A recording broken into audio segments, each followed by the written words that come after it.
एक बार भगवान गौतम बुद्ध अपने शिष्यों के साथ किसी पर्वतीय स्थल पर ठहरे थे।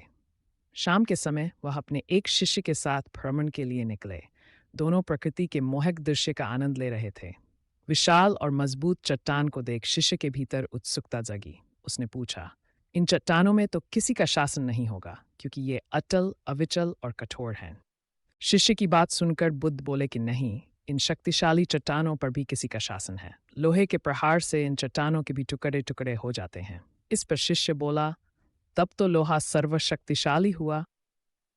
बुद्ध मुस्कुराए और बोले, नहीं, अग्नि अपने ताप से लोहे का रूप परिवर्तित कर सकती है। उन्हें धैर्यपूर्वक सुन रहा शिष्य बोला, इसका मतलब अग्नि सबसे शक्तिवान है। बुद्ध ने फिर उसी भाव से उत्तर दिया, नहीं, जल अग्नि की उष्णता को शीतलता में परिवर्तित कर देता है तथा अग्नि को शांत कर देता है। शिष्य कुछ सोचने लग गया।